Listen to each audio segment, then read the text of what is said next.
Ce message vous est présenté par l'Assemblée chrétienne Le Tabernacle. www.letabernacle.net. 3 semaines en arrière,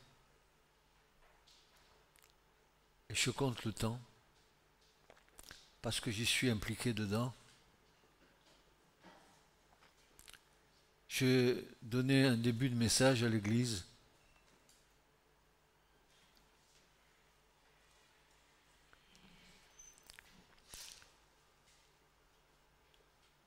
En citant les paroles même de où Jésus nous disait que nous étions en train de errer parce que nous ne connaissons pas les Écritures. J'avais commencé ce message par une citation d'un psaume, du psaume 81, où le psalmiste s'écriait « Ah, si mon peuple m'écoutait, si Israël marchait dans mes voies. » J'avais donné ce passage de l'Écriture au travers de ce psaume. Et bien sûr, ce n'est pas la première fois que Dieu dit à son peuple, si tu m'écoutais, alors tu serais béni. Souvenez-vous dans le livre du Deutéronome, le chapitre 28 et suivant, où Dieu dit que si vous écoutez ma voix, voici, vous serez bénis dans vos maisons, dans vos huches, dans votre bétail, vous prospérerez à tout égard. Mais si vous n'écoutez pas, voici ce qui se passe ici. Donc ce n'est pas la première fois que Dieu parle comme ça à son peuple.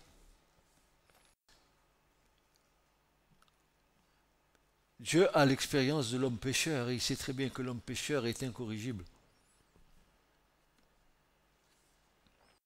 Même nous ici présents ce matin dans ce lieu, avec toutes les certitudes que nous avons dans nos cœurs de vouloir être agréables au Seigneur et d'obéir à sa parole, eh bien, les uns et les autres, nous faillissons à maints égards. C'est la faiblesse humaine, n'est-ce pas?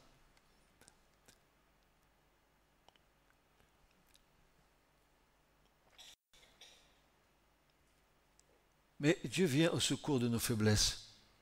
C'est là où nous avons un grand Dieu. Il ne regarde pas ce que nous sommes, il regarde à ce que nous allons être dans l'éternité. Et tous nos problèmes, tous nos défauts, toutes ces choses-là, Dieu travaille afin d'effacer, de gommer, avec la coopération de l'homme, bien sûr, de la femme. Et je disais que le cri du cœur de Dieu, je ne sais pas si vous vous souveniez de ces paroles, moi ça m'a beaucoup bouleversé. Vous savez, vous pouvez avoir une relation personnelle avec le Seigneur, lire sa parole, mais il y a des moments où la parole vient vers vous comme une lumière qui vous éclaire, qui vous ébranle. Et je me suis dit, mais comment Dieu, le créateur de l'univers visible et invisible, comment ce Dieu-là peut dire « Ah, si mon peuple m'écoutait ». Il a tout pouvoir, toute autorité pour nous faire écouter. Il pourrait employer la manière forte. Et c'est là où c'est laissé à l'expression de l'homme. C'est là où l'homme intervient, de vouloir accepter ou refuser. Ah, si mon peuple m'écoutait, si Israël marchait dans mes voies.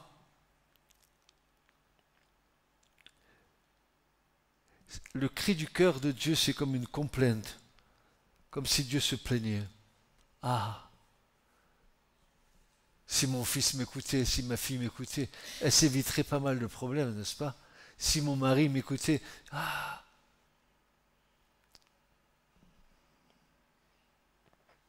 Et dans ce psaume, en y revenant de sujet, je me suis aperçu que le verbe écouter apparaît 3 fois, au moins 3 fois. Comme si Dieu voulait nous faire comprendre que lui-même nous a parlé, que le Fils nous a parlé, que le Saint-Esprit nous a parlé en disant « Mais j'ai mis tout à votre disposition pour parler à votre cœur. » Vous vous rappelez, dans les derniers temps, Dieu a parlé par son Fils. Dieu a parlé au départ. Dieu dit que la lumière soit et la lumière fut. Dieu n'a cessé de parler. Mais l'homme a-t-il écouté? Et quand je regarde ce psaume, quand je vois que Dieu lui-même a parlé, que le Fils a parlé, que le Saint-Esprit a parlé, je dis que Dieu a puisé dans sa patience au maximum. Il a mis tout en œuvre pour que nous écoutions. La divinité entière s'est mobilisée afin que le jugement ne tombe point sur Israël. Et pourquoi Dieu dit ça? Si mon peuple m'écoutait, c'est parce que Dieu sait que le peuple ne va pas écouter et qu'une fois de plus, le peuple va partir en déportation. Parce que le peuple rompt l'alliance.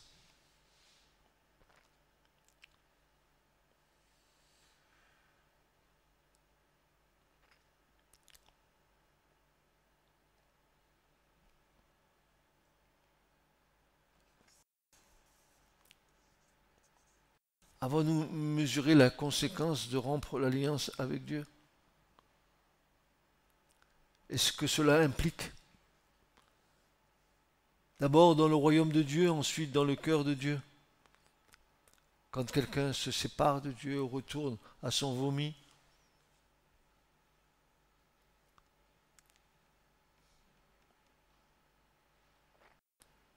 Donc, je l'espère, nous avons compris la nécessité vitale de sonder les Écritures. D'une part, pour ne point errer dans une méconnaissance qui n'apporterait que confusion. Puis de l'autre, et par voie de conséquence, afin d'éviter la séduction dans nos pensées.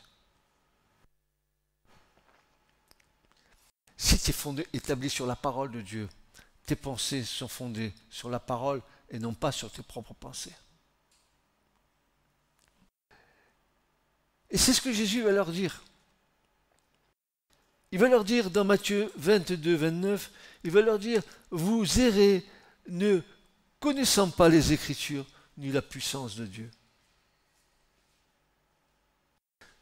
Quand nous ne connaissons pas la parole, nous avons perdu notre boussole, notre GPS spirituel.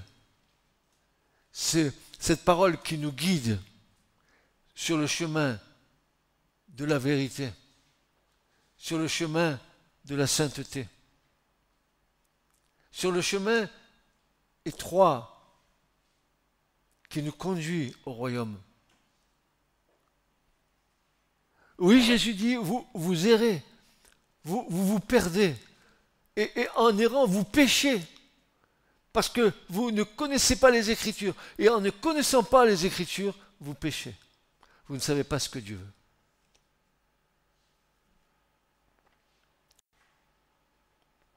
Et là, frères et sœurs, je veux partager quelque chose avec vous, comme un morceau de pain que nous partageons lors de la Sainte Seine, en communion les uns avec les autres. Je voudrais vous faire passer cette pensée qui est dans mon cœur, que j'ai depuis très longtemps, que j'ai partagé souvent avec mon épouse.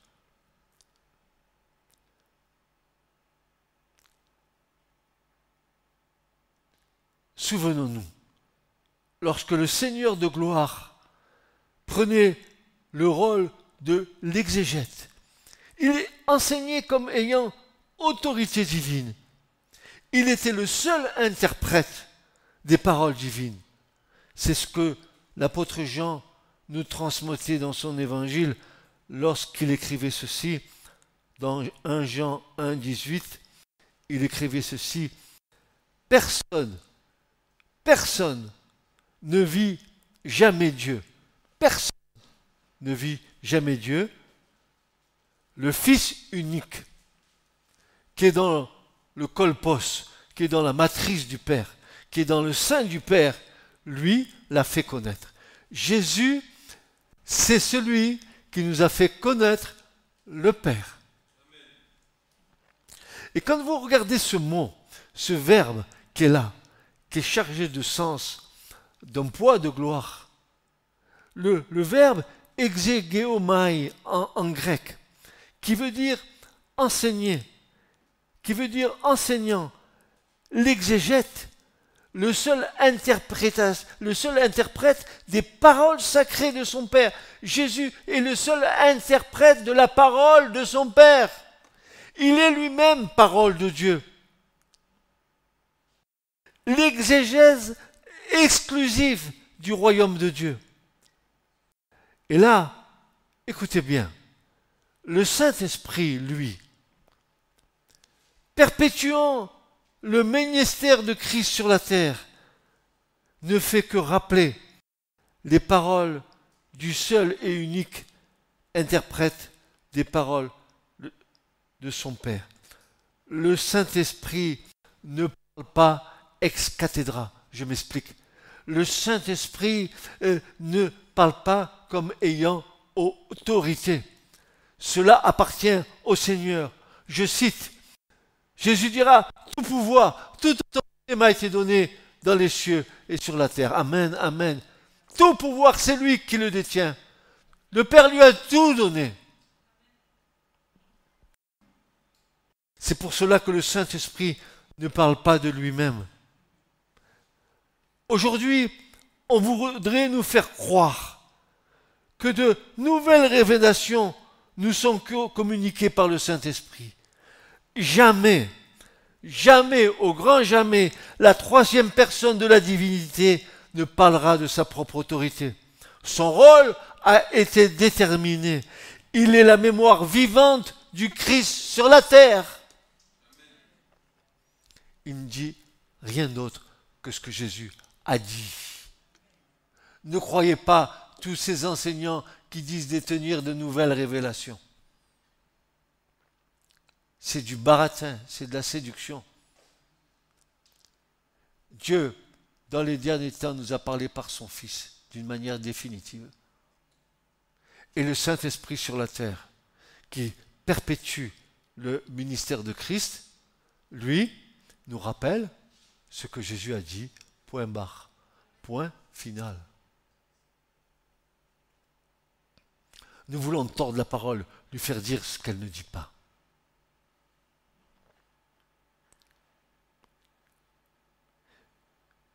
Matthieu 28, 18 nous dit ceci, Jésus s'approchant, leur parlant, disant, toute autorité m'a été donnée dans le ciel et sur la terre. Toute autorité. Quand Jésus parle, il est la seule autorité qui est autorisée à parler et à interpréter les paroles du royaume, les paroles de son Père. Il est la parole vivante du Père. Il est la memra du Père. Il est logos du Père. Pas le Saint-Esprit, le Christ.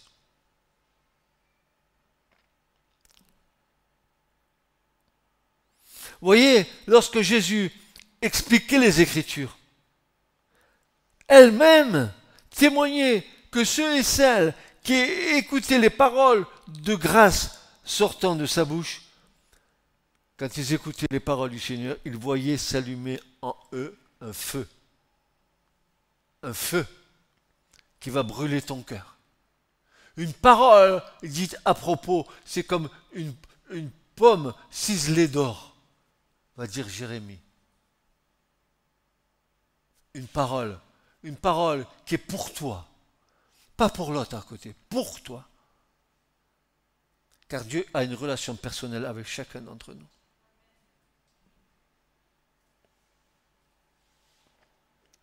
Souvenez-vous des paroles du Christ. Je suis venu jeter le feu sur la terre Et que veux-je si déjà il est allumé? Luc 12, 49. En Luc 24, 32, Jésus dira, et ce sont là les disciples d'Emmaüs qui se dirent l'un à l'autre, n'avons-nous pas senti comme un feu dans notre cœur pendant qu'il nous parlait en chemin et qu'il nous expliquait les Écritures? Mon frère, ma soeur, n'y a-t-il pas à un moment donné dans ta vie, dans ta relation avec le Seigneur, un feu qui s'allume dans ton cœur? Parce que la parole de Dieu qui est venue à propos pour ta vie allume en toi un feu. Un feu d'amour, un feu de miséricorde.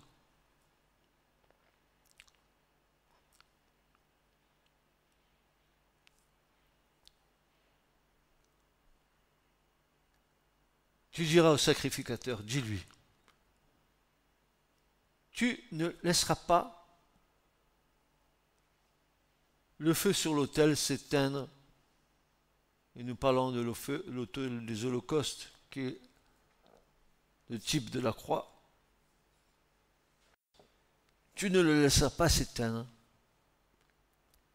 Il y aura du feu jour et nuit sur l'autel.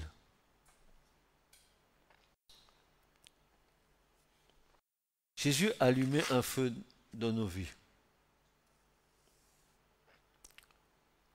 Et quand la parole de Dieu est venue à nous avec puissance, alors le prophète pourra dire ceci, en traduisant la pensée de Dieu, ma parole n'est-elle pas comme un feu, dit l'Éternel, et comme un marteau qui brise le roc? Pour que le feu te dévore, il faut que le roc de ton cœur soit brisé. C'est dans un cœur qui est pétri de la grâce de Dieu que la parole peut être reçue et être accueillie. Un cœur dur ne peut pas que refléter un écho qui va se faire. Une parole que tu entends, si ton cœur ce matin, au moment où tu m'écoutes, est fermé, ou que tes pensées sont ailleurs, la parole que tu entends, elle sera comme un écho qui résonne, comme une trompette qui rend un son confus. Mais si ton cœur est disposé, il est ouvert, parce que ton cœur a soif, parce que tu as soif de la rosée du ciel, parce que tu as soif et tu désires ardemment la pluie de la dernière saison. Tu as envie d'être rempli de ce feu et de cette eau du Saint-Esprit en toi.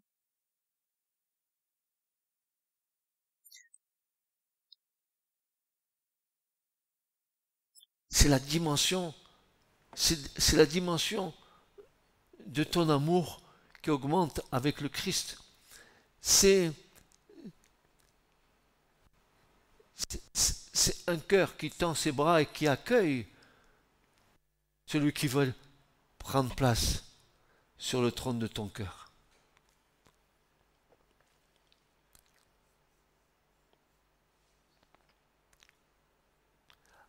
Ah, si mon peuple me laissait régner sur son cœur.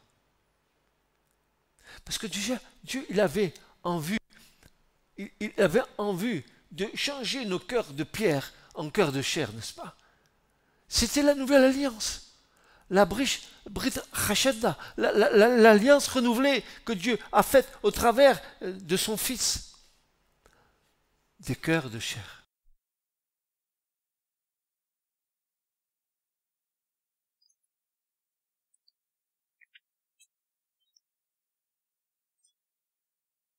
Peut-être avons-nous besoin encore que cette parole agisse comme un marteau. Peut-être y a-t-il encore des duretés dans nos cœurs.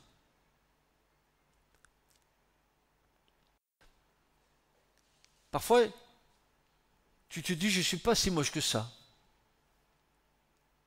Et en fait, tu es très moche. C'est tout à fait le contraire.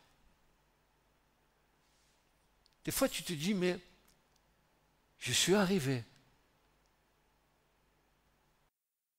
Puis tu t'aperçois que tu n'as même pas encore démarré.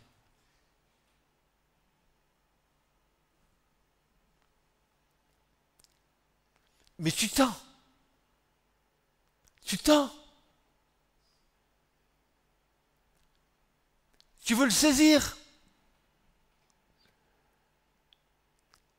C'est comme dit Paul, je ne crois pas l'avoir saisi, mais je fais tous mes efforts. Mon être entier se tend vers lui. Mon esprit, mon âme, mon corps, ce que je suis se tend vers lui. Parce que ce qui est en moi lui appartient et veut rejoindre.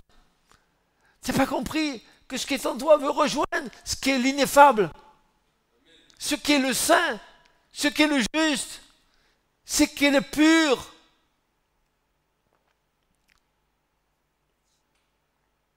Vous savez, si je suis là ce matin, c'est pas que j'ai envie de prêcher.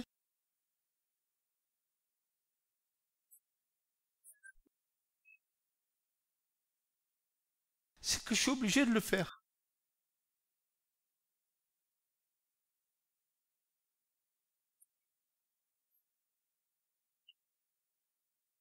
Au risque de me répéter, ce matin, je vous ai montré.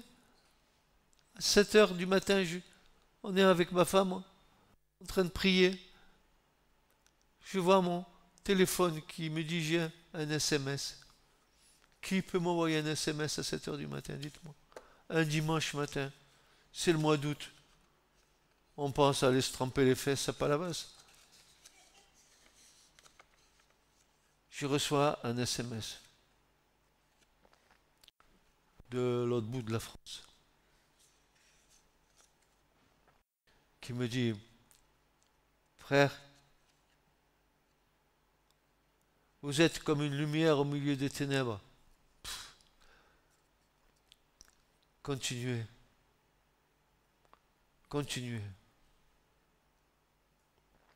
C'est à cause de ça que je suis là ce matin. Parce que je dis à espérance encore pour ceux qui écoutent. Peut-être que vous ne voulez pas écouter, mais il y en a qui écoutent. Et il y en a qui sont transformés, malgré la distance. Montpellier, Toronto, Montpellier, États-Unis, Montpellier, les Indes, Montpellier, la Russie, Montpellier, l'Afrique, Montpellier. Qu'est-ce que c'est que le tabernacle? Zéro. Le tabernacle, c'est Jésus. Vous comprenez? Voilà à quoi nous nous exposons. Soit c'est le feu qui va nous dévorer, soit c'est le marteau qui va nous défoncer. Et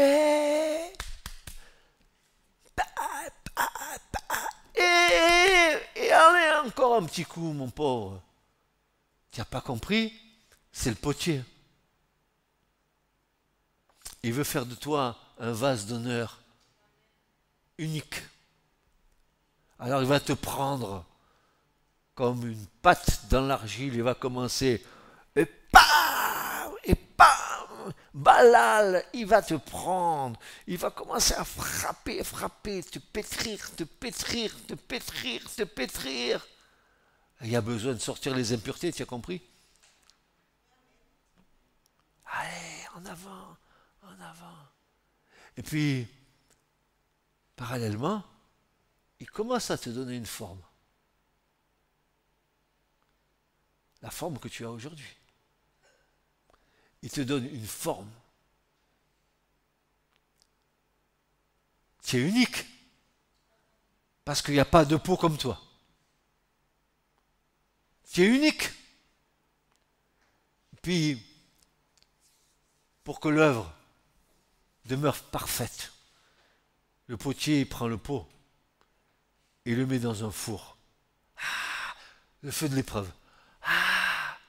Il va te cuire et te donner ta forme définitive. Ce qui va authentifier que tu es enfant de Dieu, c'est la signature qui est en bas. Car tout artiste signe son œuvre. Et toi, tu as le sceau du Saint-Esprit. Amen. Mais tu es unique. Mais auparavant,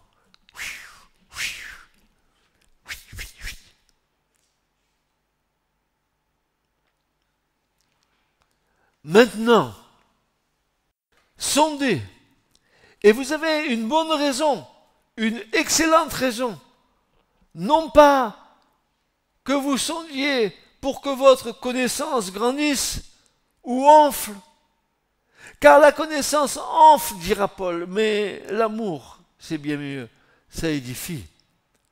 Ni pour notre belle théologie, mais pour le découvrir et pour obéir à la volonté souveraine de notre Dieu. Nous sondons les Écritures pour obéir à Dieu. Pas seulement pour découvrir et obéir à la volonté souveraine de Dieu, mais pour plonger, écoutez bien, pour plonger dans l'univers spirituel qui appartient à Dieu seul. Et de sonder la hauteur, la profondeur et la largeur du cœur de Dieu. Mais voilà, notre chair ainsi exprime des désirs spirituels qui ne sont pas dans le plan de Dieu pour nos vies.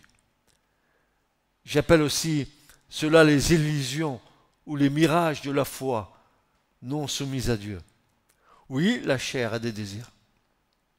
Et elle les exprime, elle peut exprimer des désirs spirituels, la chair. Mais encore faut-elle qu'elle soit soumise à Dieu. N'est-ce pas? Mon désir, ton désir, nos désirs, notre désir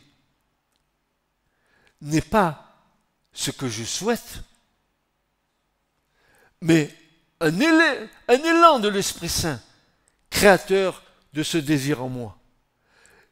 Et non pas ce que je souhaite pour ma vie, mais ce que souhaite le Saint-Esprit en moi pour ma vie.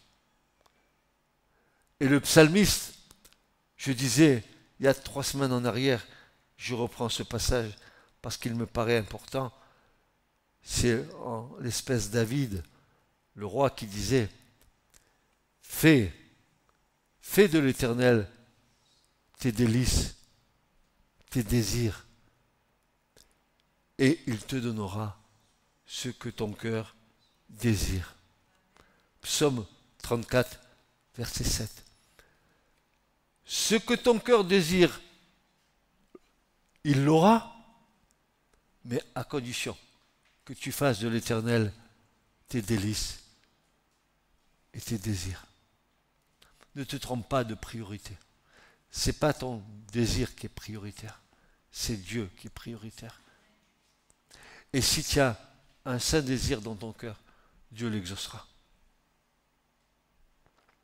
Dieu l'exaucera. C'est pour ça. Tu as pu prier pendant un moment de ta vie pour un certain problème. Un certain désir qui te paraît légitime.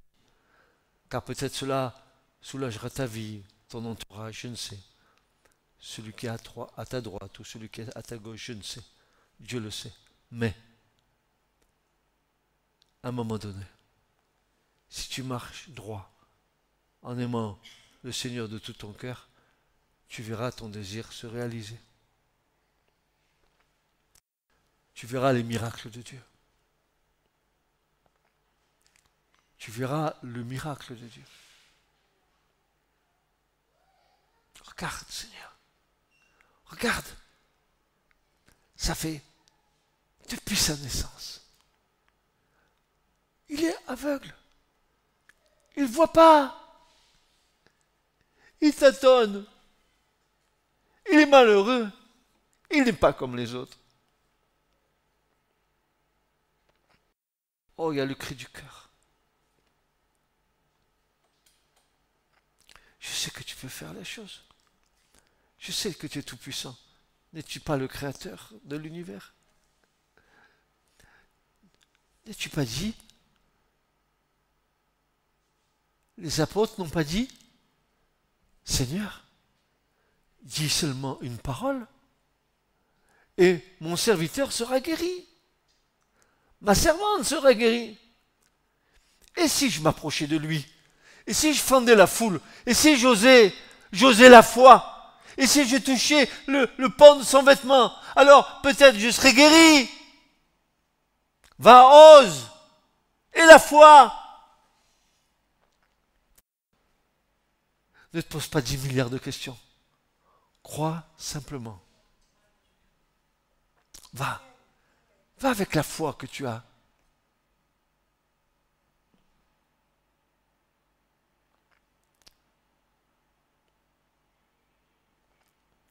Fais de l'Éternel tes délices, tes désirs.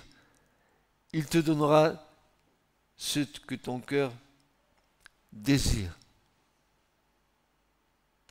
Oh non, pas à nous, Éternel, non pas à nous, mais à ton nom, donne gloire à cause de ta bonté et de ta vérité. Vraiment pas à nous, mais à ton nom, donne gloire. Donne gloire à ton nom, que le monde voit que tu es le même hier, aujourd'hui, éternellement. Ce que tu as fait dans les temps anciens, tu le fais encore aujourd'hui. Tu es le Dieu qui ne change pas. Je suis le même, dit l'Éternel.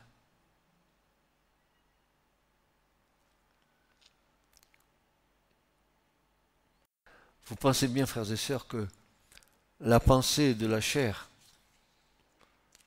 celle contre laquelle nous combattons, elle, dit l'apôtre Paul, cette pensée de la chair, elle est inimitié contre Dieu.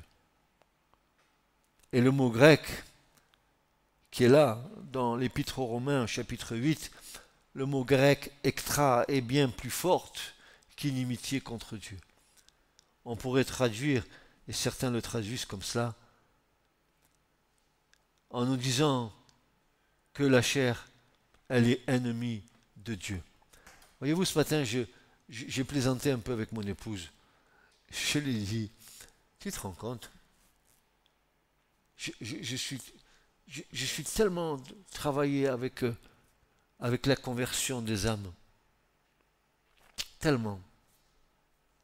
Quand je vois le peu de foi qu'il y a dans le monde chrétien pour le Christ, je suis triste et je partage ça avec mon épouse. Combien de fois je lui dis, tout dépend de notre rencontre avec le Seigneur. Le premier contact. Et je dis, regarde dans ce monde chrétien, tous se disent être chrétiens. Pose-leur la question. Pose la question et dis-leur, quand est-ce que tu as rencontré le Seigneur? Simple question qui va montrer tout de suite au travers de la réponse la façon dont les gens abordent la conversion. Quand tu dis ça à quelqu'un, quand est-ce que tu as rencontré le Seigneur, ils vont te répondre automatiquement, quand je me suis converti, c'était à l'époque de Jules César. Quand je me suis converti, moi je me suis converti, alors que je suis ennemi de Dieu, moi j'ai la capacité de me convertir. Ou tu n'as pas encore compris que c'est une grâce de Dieu qui t'a attendu sur le chemin de ta vie et qui a fait en sorte que il t'a donné un rendez-vous céleste pour te rencontrer et pour t'attirer à Christ. C'est lui qui l'a fait. Ne dis pas que tu t'es converti. Ne dis jamais ça. Toi, tu t'es converti. Alors que tu t'es mort, quoique vivant, tu faisais la bringue, n'est-ce pas? Tu t'éclatais dans le monde. Et tu t'es dit que tu t'es converti? Dis, quand Dieu est venu toucher ma vie, quand il a posé sa main sur moi, quand il me fait la grâce d'ouvrir mes yeux, comme Paul sur le chemin de Damas, et de reconnaître que Jésus est vraiment Seigneur. Oui, là, la conversion a un peu commencé. Quand je me suis converti, ah ben elle est bien bonne celle-là. Dis-moi à quelle heure à quel moment. Il y en a qui te disent tel jour à telle heure. Hein. Ils ont même retenu la date et l'heure.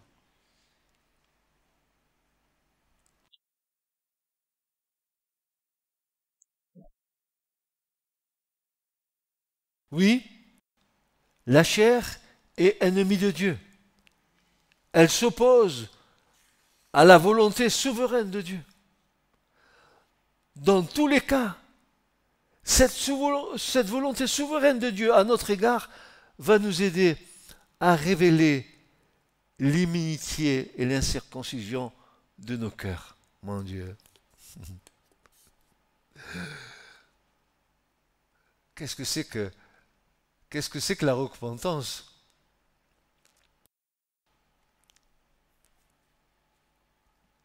Il y en a dit que quand je me suis repenti, j'ai pleuré un peu. J'ai pris un Kleenex, je me suis levé. Ah, j'ai pleuré.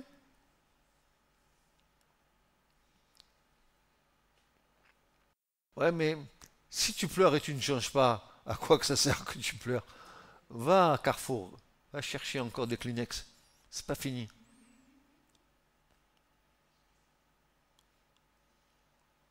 Mais, pardonnez-moi, je ne sais pas, vous êtes des chrétiens, n'est-ce pas? Moi, je suppose que nous sommes des enfants de Dieu, mais on n'a pas encore compris ce que c'était réellement une repentance devant Dieu. Quand l'Esprit de Dieu, au moment où tu fais la rencontre avec Jésus, vient t'éclairer pour montrer la noirceur de ton cœur, la noirceur de ton âme, quand le Saint-Esprit va mettre la lumière en toi pour crier grâce au Seigneur et te mettre au bénéfice de l'œuvre de la croix. Que le sang de Jésus va venir purifier ta conscience. Ta conscience. Qui t'accuse? Je suis un beau salaud. Hein. Pourtant, hein, j'ai l'air bien dans la glace.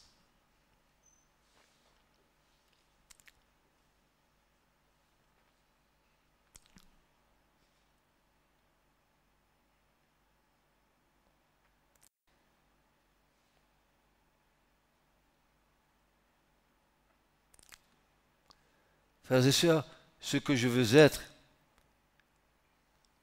n'est en aucun cas le souhait de Dieu. Mais par la grâce de Dieu, je suis ce que je suis.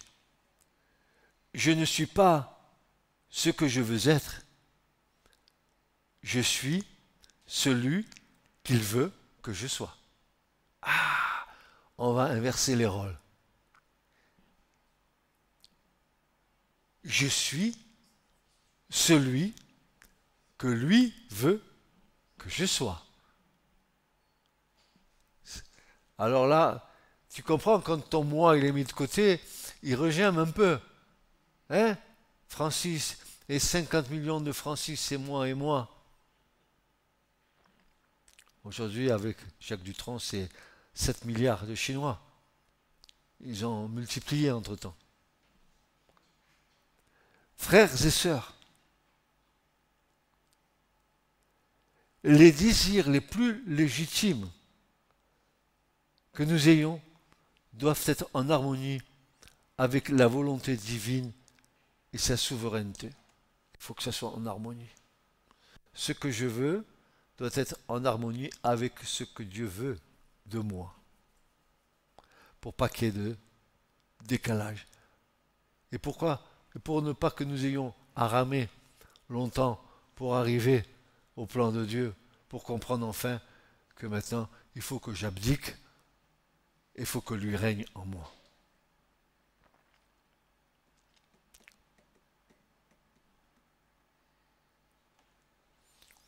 Alors là, ce matin, regardez, frères et sœurs, chaque atome de l'esprit humain, chaque parcelle de notre esprit rejette l'idée de n'être qu'une masse d'argile. Ah non, je rejette cette idée d'être une masse d'argile. Il accepte de se voir argile s'il possède 51% des actions du potier.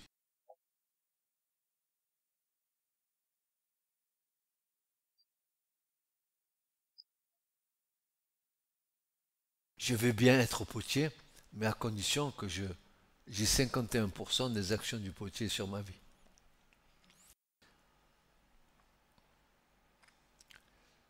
Suffisamment pour contrôler l'affaire. C'est moi qui suis au gouvernail de ma vie.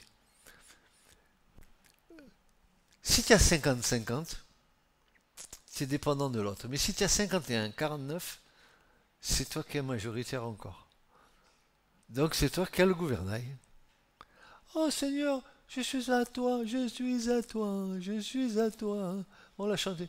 Ni nana, ni nanana, je suis à toi, je suis à toi. À condition, Seigneur, que tu possèdes 51% du vase de ce que je suis.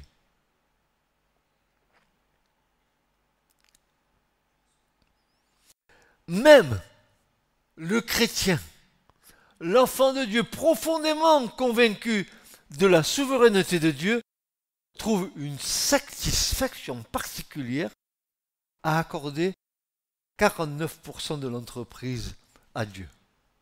Ah, je vais bien te donner, allez, on va marchander. 50-50? Ah, c'est pas avantageux pour moi. Allez, on fait un deal, toi et moi? Toi, tu gardes 49 et moi, je garde 51. Ça marche comme ça? Suffisamment pour que je continue à contrôler ma vie. Vogue la galère.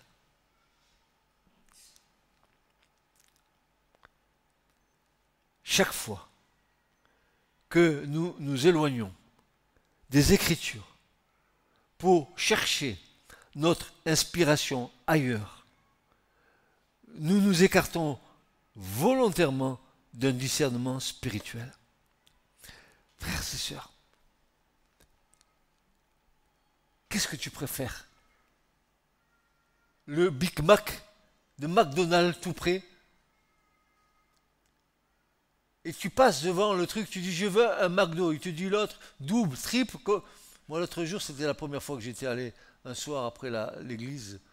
Ma fille m'a dit papa, ma femme était malade, on va manger ensemble, mais on va manger McDo. Là, j'ai dit, écoute, ma fille, on y va. Il y a un McDo à côté de chez moi, je ne suis jamais allé de ma vie. C'est à côté du carrefour Saint-Jean-de-Védas. On est rentré, je ne savais même pas par où il fallait rentrer, mais j'ai vu comment c'était maintenant. Tu as un espèce de truc très impersonnel, tu dis, je veux ça, et puis tu arrives dans une femme qui te dit un double, un triple, un quadruple, un cheeseburger, un cheese, je sais pas quoi. Et toi tu dis, mais non, Jean-Marc là, vous savez, Jean-Marc est... Non, non, moi je suis là aussi, alors elle va te dire, bon, on va prendre ça, vous avez de la mayonnaise, il y a tout dedans, il y a tout dedans, il y a tout dedans, vous pouvez manger avec confiance, simplement, tu t'aperçois que quand tu regardes les nouvelles sur I24 News, tu t'aperçois qu'il y a eu 5 ou 10 tonnes de viande avariée dans la restauration rapide, qu'elle allait être mise en vente alors que les services sanitaires leur sont tombés dessus.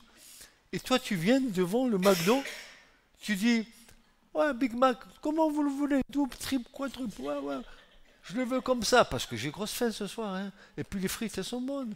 Tu les trempes dans la mayonnaise. Tu sais pas ce que tu manges dans la mayonnaise, tellement que c'est dégueulasse.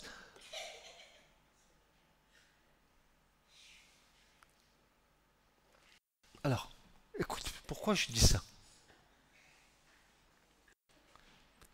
Chaque fois que nous nous éloignons des Écritures pour chercher notre inspiration ailleurs, nous nous écartons volontairement d'un discernement spirituel. Si mes yeux et les yeux de mon cœur sont ouverts sur ce désir intense que j'ai de voir Dieu me parler, alors j'aurai une nourriture bonne, saine. Elle vient d'en haut, le pain de Dieu qui descend du ciel maintenant. Si je vais chercher ma nourriture. Allô? Internet? Salut YouTube? Oh, qu'est-ce qu'il prêche bien ce type-là? Oh, j'avale.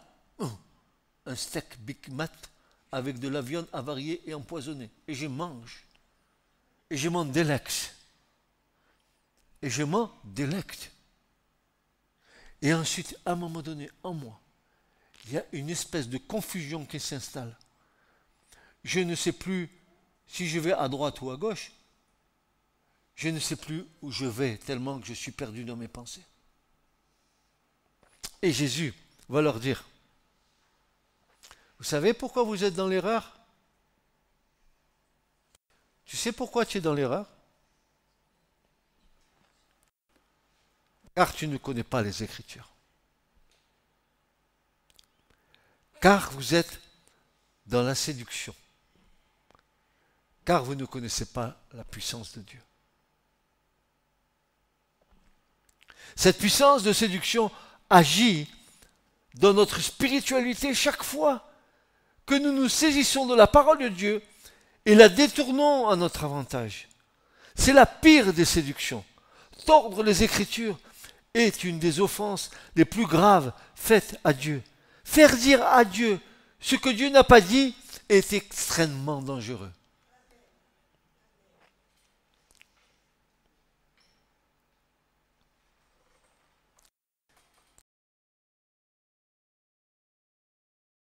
Mais mon frère, ma soeur, tu es aujourd'hui le 12 août 2018. Le problème, il est le même. Quand tu partages avec quelqu'un d'autre qui s'oppose à toi, qui s'oppose d'une manière inconsciente, parce qu'il est ignorant, mais il croit que son ignorance est une vérité. Comment rendre compte de ton espérance? Comment faire jaillir la vérité au milieu de cela, si la vérité n'est pas en toi?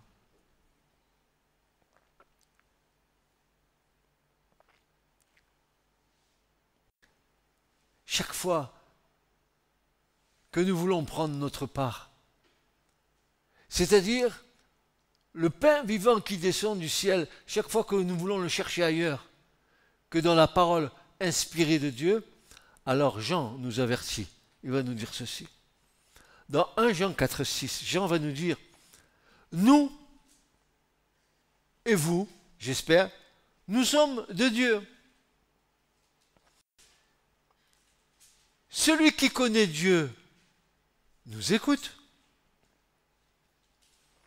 Celui qui ne connaît pas Dieu ne nous écoute pas.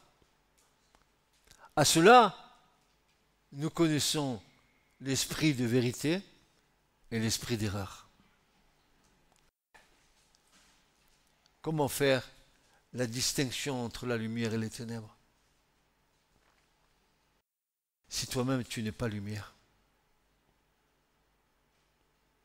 Alors, une question se pose, et elle se pose à chacun d'entre nous ce matin. Avec force, avec acuité, cette question est la suivante. Suis-je assez armé? Mon bouclier est-il la parole de Dieu qui m'est révélée? Écoutez bien, est-ce que je puis puiser dans mon être intérieur pour faire face à l'esprit d'erreur?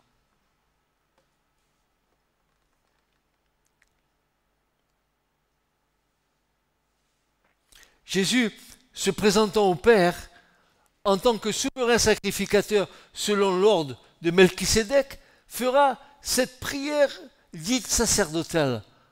Jean 17, 17, Père, sanctifie-les par la vérité. Ta parole est la vérité. Ta parole est la vérité. Et si ta parole est la vérité, dira Jésus, je suis la vérité. Je suis le chemin et je suis la vie. La volonté souveraine de Dieu ne peut être acceptée que dans une totale soumission de la chair. Car la chair lutte contre l'esprit, car elle a des désirs contraires au Saint-Esprit.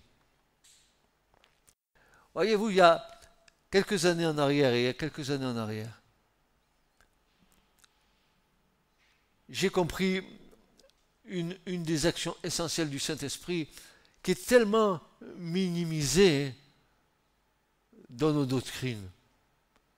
On parle du Saint-Esprit quand venant nous rappeler les paroles de Jésus. On nous parle du Saint-Esprit dans beaucoup de facettes qui nous sont agréables. Mais il y a une œuvre du Saint-Esprit qui est souvent ignorée.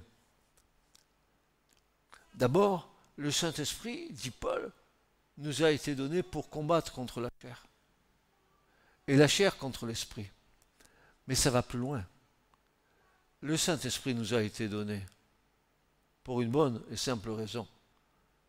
Que après que le sang de Jésus nous ait purifiés de toute iniquité, alors le Saint-Esprit, lui, vient faire cette œuvre de purification de nos consciences.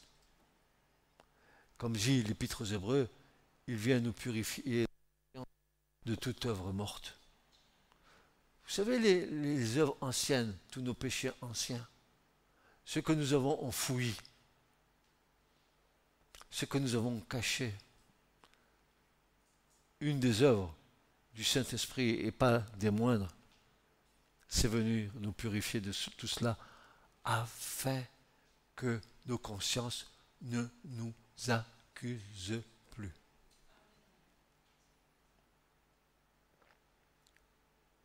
Alors Paul dira, Alléluia, qu'est-ce qu'il nous dit Paul? Romains 8, verset 1. Or, maintenant, il n'y a plus aucune condamnation en Jésus-Christ.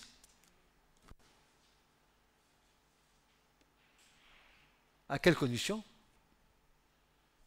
Afin que nous ne marchions pas selon la chair, mais que nous marchions selon l'esprit.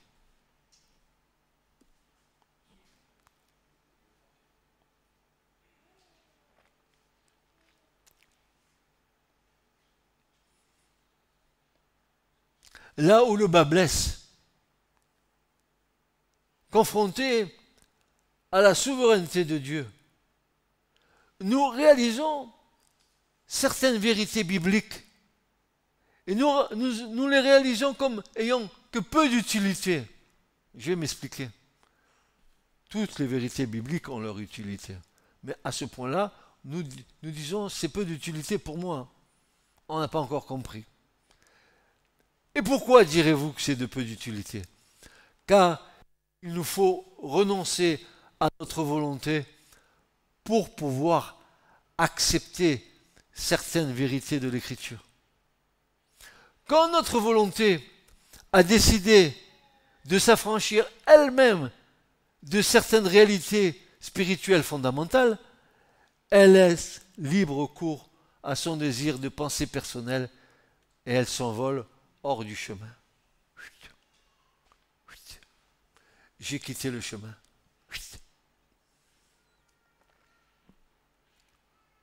L'amour de la vérité n'a rien à voir avec le légalisme religieux.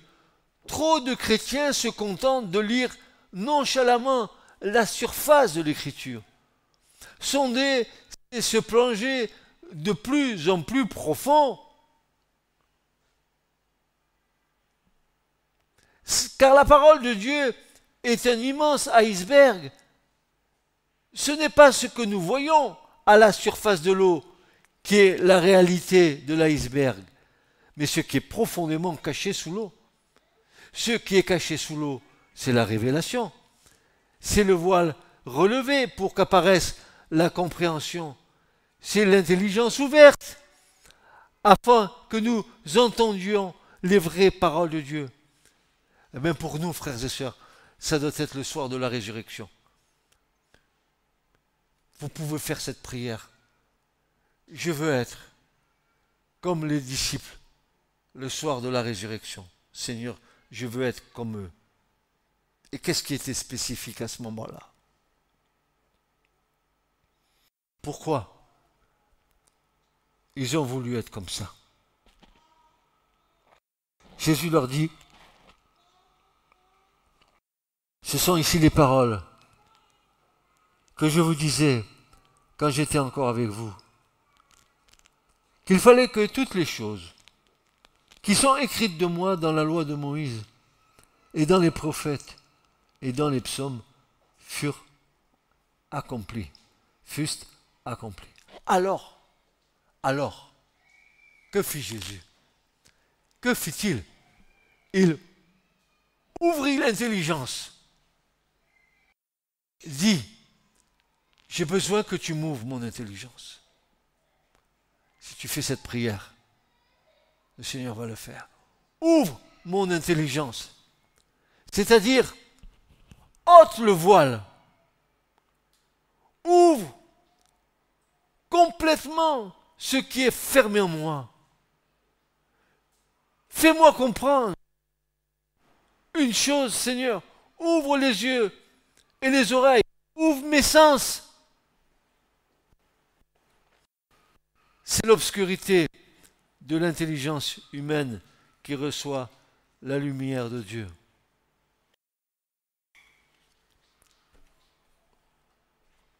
Ouvre. Alors beaucoup de chrétiens te disent, oh, si tu leur dis, est-ce que les disciples du temps où Jésus était là, avaient-ils reçu le Saint-Esprit? Et tous te disent, mais oui, ils avaient reçu le Saint-Esprit. Vous voyez pas, ils guérissaient des malades, etc., etc. Et moi je leur dis, c'est faux. Ils n'avaient pas reçu le Saint-Esprit du tout. Non, non, non, non, non. Ils n'avaient pas reçu le Saint-Esprit parce que Jean en dit, parce que Jésus n'avait pas été glorifié et que l'Esprit n'était pas descendu. Et si tu regardes l'Écriture et tu regardes Jean chapitre 20, c'est le soir de la résurrection que Jésus va se présenter devant eux et qui va leur dire « La paix soit avec vous ». Et il nous est dit que Jésus souffla en eux l'Esprit Saint. Donc, tant que Jésus était là, Jésus leur avait délégué la puissance du royaume. Et c'était au travers de cette autorité, de cette puissance, qui guérissait les malades, qui ressuscitait les morts. Mais ce n'est pas pour autant qu'ils avaient reçu l'Esprit. Alors ils te disent, mais non, non, ils ont reçu le Saint... Non, tu te trompes frère, ils ont reçu le Saint-Esprit à la Pentecôte. Mais bien sûr que non. Ils n'ont pas reçu le Saint-Esprit à la Pentecôte. Ils ont reçu la puissance de l'Esprit à la Pentecôte. Mais l'Esprit, il l'avait reçu le soir de la résurrection. Il a fallu qu'ils attendent 50 jours. Voyez-vous, il y a une espèce de mélange, de confusion dans l'Église du Seigneur qui fait que nous tombons nous-mêmes dans des pièges. Pourtant, l'Écriture est claire. Il n'y a pas plus clair que l'Écriture. Parfois, ces mêmes chrétiens justifient souvent leur indifférence et leur attitude superficielle par le refus de l'égalisme.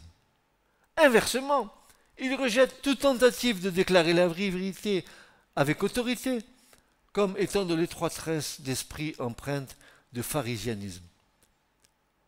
Ceux qui mettent en avant le discernement et la sainte doctrine sont souvent accusés d'encourager une attitude pharisiaque génératrice de division. Oui, je dis ce matin, et j'ose dire à ceux qui écouteront, la parole de Dieu, elle est venue pour diviser. Mais oui, aussi, la parole de Dieu est venue pour unir. Oui, dans une même famille, le père s'élèvera contre la fille, et le fils et la fille contre la mère. Oui, il y aura division à cause de moments, mais moi, je veux vous unir en un.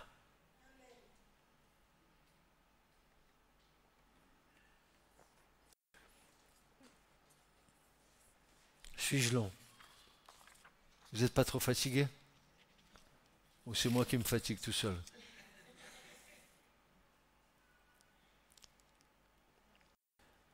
Pourtant, c'est exactement l'inverse. La véritable unité est enracinée dans la vérité. Dieu et non pas l'homme. Sanctifie-les par ta parole est la vérité. Une communion fraternelle qui laisse de côté ou ferme les yeux sur les doctrines fondamentales de la foi ne peut être qualifiée d'unité chrétienne. Il s'agit d'un compromis impie. La doctrine étant reléguée au second plan, l'Église s'est détournée de la prédication de la parole pour se consacrer à d'autres activités. Théâtre, musique, même divertissement, autant de choses destinées à susciter une réaction émotionnelle plutôt qu'à éclairer l'intelligence renouvelée. Peut-être avons-nous remplacé la sainte doctrine par l'expérience. Allons-nous rester dans une passivité spirituelle qui est la mère de toute oisiveté? Ou allons-nous relever le défi en faisant fi de notre paresse spirituelle naturelle, qui est un signe de cette génération?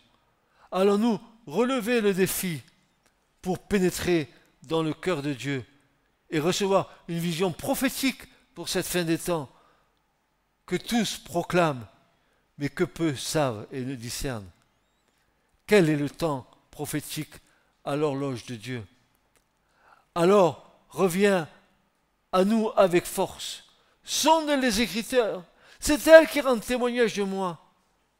Nous constaterons alors dans nos vies la maturité que l'Esprit de Dieu nous accordera en nous nourrissant d'une nourriture qui vient d'en haut et non d'en bas. Nous ne serons pas comme des petits enfants.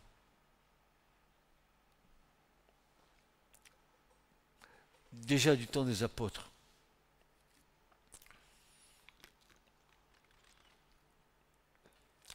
il y avait le même cri que Dieu a lancé au départ. Ah si, mon peuple, écoutez ma voix. Les apôtres vont dire la même chose. Jésus n'était pas remonté auprès du Père que déjà ils étaient en train de dire des choses concernant l'Église du Seigneur, au sujet duquel nous avons beaucoup de choses à dire et qui sont difficiles à expliquer puisque vous êtes devenus paresseux à écouter. Car lorsque vous devriez être des docteurs, vu le temps, vous avez besoin de nouveau qu'on vous enseigne quels sont les premiers rudiments des oracles de Dieu. Et vous êtes devenus tels que vous avez besoin de lait et non de nourriture solide. Hébreux 5, versets 11 à 14. Car quiconque use de lait est inexpérimenté dans la parole de justice, car il est un petit enfant. Mais, frères et sœurs, la nourriture solide est pour les hommes faits, qui, par le fait de l'habitude, ont les sens exercés à discerner le bien et le mal. Oh mon frère, ma sœur, si tu savais, et si tu connaissais le don de Dieu, comment Dieu est capable de te donner les discernements des choses, comment Dieu est capable de te dire immédiatement si c'est bon ou si c'est pas bon. Mais il faut que tu sois un homme, une femme faite en Christ. Que tu ne sois pas un bébé, que tu ne sois pas encore en train de me parler, n'est-ce pas, des dons spirituels, que tu ne sois pas en train de me parler de la doctrine des baptêmes, que tu sois pas... Que tu grandis à la stature parfaite de Christ. Mais ce n'est pas du charabia que je vous parle ce matin. C'est pas compliqué. C'est vous qui vous compliquez les choses. La foi, c'est simple.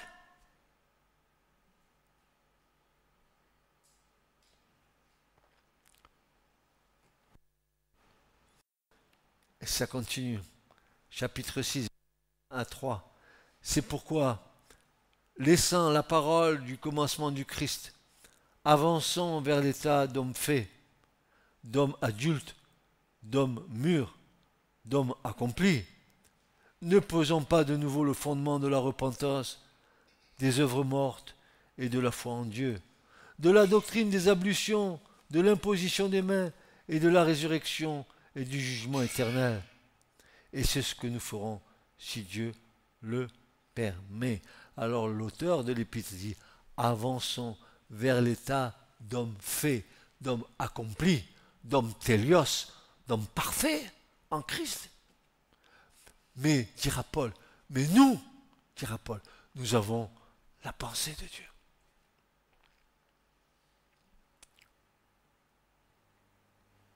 Ainsi, la parole de Dieu agira avec puissance en nous. Nous venons au rythme de chacun, vers une maturité spirituelle, à la stature parfaite de Christ. Et je termine là. Éphésiens 4, versets 13 à 16. Jusqu'à ce que vous et moi, c'est le but. Tu ne peux pas te contenter d'une foi de bébé. Tu ne peux pas te contenter de vivoter dans ta foi. Il faut que tu grandisses. Jusqu'à ce que nous parvenions tous à l'unité de la foi et de la connaissance du Fils de Dieu, à l'état d'homme fait, à la mesure. Vous lisez ce que je lis? À la mesure de la stature de la plénitude du Christ. Mais vous croyez que si Paul dit ça, c'est pas atteignable? Bien sûr. C'est pas quelque chose qu'on ne peut pas atteindre.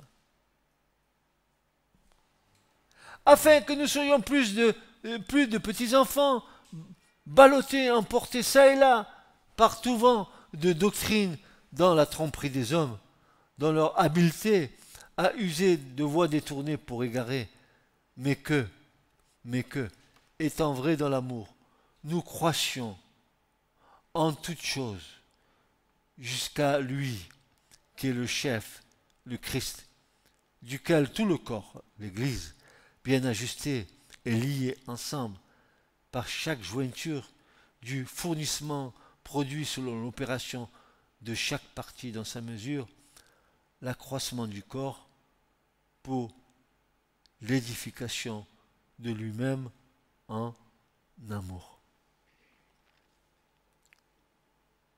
14 ans, Paul est resté dans le désert d'Arabie. 14 ans, Paul a cherché le cœur de Dieu. Et au bout de 14 ans, Paul, il a compris ce qu'était l'amour de Dieu et sa justice. Et maintenant, il est allé.